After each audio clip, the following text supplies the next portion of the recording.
Hello everyone, আমি সুচন্দ্রা। আমার নতুন একটা ভিডিওতে তোমাদের অনেক স্বাগত। আজকে কোনো ব্লগ না, বেসিক্যালি আমার যারা বড় ভিডিওগুলো দেখে থাকবে তারা সবাই জানেও চিনির ফুড প্যাটার্নটা কেমন। আর শর্ট ভিডিওতেই আমি মাঝে মাঝেই চিনির খাবার দাবার শেয়ার করি। তো অনেকেই আমাকে কোশ্চেন করেছো চিনি নিজে হাতে খায় কিনা বা কতটা খেতে পারে বা ব্লাবলা। তো চিনি মোটামুটি যখন 1 বছর বয়স না, তখন থেকে আমি ওকে ফ্যামিলি ফুড ইন্ট্রোডিউস করিয়ে দিচ্ছি। অ্যাটলিস্ট দিনে একটা টাইম, যেমন লাঞ্চটা আমাদের খাবার খেত, রাত্রির ওকে হালকা কিছু দিতাম ওর মতন বানিয়ে। তো এরকম ভাবেই অভ্যাস করেছি। আর চিনির 6-7 মাসের পর থেকেই ওকে ফিঙ্গার ফুড দিয়ে দিয়ে অভ্যাস করে দিয়েছি। তো সেক্ষেত্রে না চিনির সলিড খাওয়া বলো বা সেলফ ফিড বলো, যেটাকে আমরা বেবি লেড উইনিং বলে থাকি, এই সমস্ত জিনিসে সেরকম কোনো মানে টাচউড কোনো রকম কোনো প্রবলেম হয়নি। চিনি একা একা খেতে খুব ভালোবাসে। এবার কিছু কিছু সময় আছে টাইম ম্যানেজমেন্টের একটা ব্যাপার থাকে, সে সময় ধরো ওকে একা যদি খেতে দিই অনেকটা টাইম লেগে যাবে, ফলে ওর ঘুম বা কোথাও আমাদের বেরোনো থাকলে সেগুলোতে একটু ডিলে হয়ে যাবে।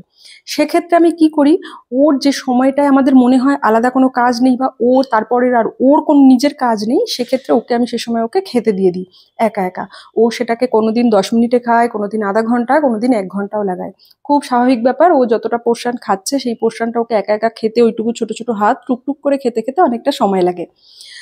যে কোনো ছোট বেবিদেরই আমি বলবো, খাবার না, দিনে যদি 3টে সময় খাবার খাচ্ছে, একটা সময় অ্যাটলিস্ট ওর হাতে ছেড়ে দিতে। তাতে কি হবে না, ও ফুডটাকে এক্সপ্লোর করবে, ফুডের টেক্সচার বুঝবে, নিজে ইন্টারেস্ট দেখাবে।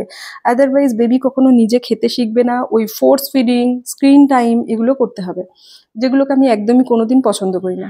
আর তোমরা হয়তো যারা আমাকে লাস্ট 1-1.5 বছর ধরে ফলো করছো, তারা দেখে বুঝতেই পারো চিনি কেমন টাইপের ফুড খায়। আলাদা কিচ্ছু বানাই না চিনির জন্য। হ্যাঁ, মাঝে মাঝে যখন আমার ইচ্ছা হয় বা আমার মনে হয় যে ও তো আমাদের খাবারই খায়, ওকে একটু স্পেশাল কিছু বানিয়ে দিই, তখন খালি ওর জন্য বানাই। আদারওয়াইজ আমাদের যা ফ্যামিলি ফুড রান্না হয়, যেমন দেখো আজকে খাচ্ছে লাউ দিয়ে ছোলার ডাল করেছিলাম, সেটা ভেজিটেবলস দিয়ে পনির দিয়ে ভেজে দিয়েছিলাম, আর সাথে লাউয়ের খোসা আলু ভাজা ছিল। এই পনির আর ভেজিটেবলস যে ফ্রাইটা, ওটা একটু ইচ্ছা করেই ওকে বেশি দিয়েছি। কারণ ভেজিটেবলস আমি সবসময় চাই যে ও যেন ভেজিটেবলসটা অনেক বেশি খায়, কারণ বাচ্চাদের না ফাইবার রিচ ফুড খাওয়াটা খুব দরকার। কারণ এই এজে কনস্টিপেশনটা খুব কমন দেখবে। যদিও চিনি এনাফ জল খায়, কোনো রকম কোনো সমস্যা নেই চিনির কনস্টিপেশনের, কারণ আমি অলওয়েজ খেয়াল রাখি যাতে ফাইবার ফুড ওর ডেইলি ইনটেক হোক, সেটা রাগি খাক, ছাতু খাক বা মাখানা খাক বা varieties of fruits or vegetables. এটা দেখো একটা সন্ধেবেলার খাবার ছিল, এটা হচ্ছে পোহা বা চিড়ের পোলাও বলে থাকি। তো সেখানেও আমি অনেক ভেজিটেবলস দিয়ে দিয়েছি, সাথে পনিরও দিয়ে দিয়েছি। ও একা একা খাচ্ছে। এটার একটা রিলস তোমরা দেখেছো, ও খাওয়া হয়ে যাওয়ার পরেই কিন্তু প্লেটটা গিয়ে সিঙ্কে রেখে এসছে। তো সিঙ্কে হয়তো ছুঁড়ে ফেলেছে, তোমরা দেখেছো, বাট কি হয় না, ওর হাইটটা আর সিঙ্কের এখন অতটাও হাইট হয়নি, তো ওরকম ভাবে আস্তে করে রাখতে পারে না, তাই ছুঁড়ে ওরকম ভাবে রাখে। এখানে দেখো ডাল দিয়ে ভাত মেখে দিয়েছি, পাশে পনির ভেজে দিয়েছি, শশা কেটে দিয়েছি, আর ওটা হচ্ছে একটা 5 মিশালি তরকারি বানিয়েছিলাম সেটা। সরস্বতী পুজোর দিন আমাদের সাথে বসে খিচুড়ি খেয়েছে। এই যে চিকেন, ওর জন্য করলে আলাদা চিকেন বানাই না, আমরা যা চিকেন খাই সেটাই। তবে যবে থেকেও আমাদের ফ্যামিলি ফুড খাচ্ছে, আমি চেষ্টা করি একদম তেল মশলা যতটুকু দরকার সেইটুকু দিয়ে রান্না করতে। আর ঝালটা কমিয়ে দিয়েছি, আমরা সাথে গোটা লঙ্কা খাই, ধরো 1 কি 2টো লঙ্কা দিয়ে রান্না করি, সেটা লঙ্কাটা কতটা ঝাল সেটার উপর বুঝে। ওর জন্য কোনো খাবার তুলে রাখি না। আর একটা যেটা জিনিস হচ্ছে, চিনি মোটামুটি সব ধরনের খাবারই খায়।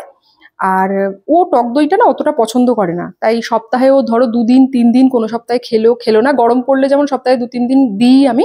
আর ও টক দইটা এইভাবে খাওয়ার থেকে বেশি একটু ঘোল পছন্দ করে, তো আমি চেষ্টা করি গরম পড়লে একটু ঘোল বানিয়ে দিতে।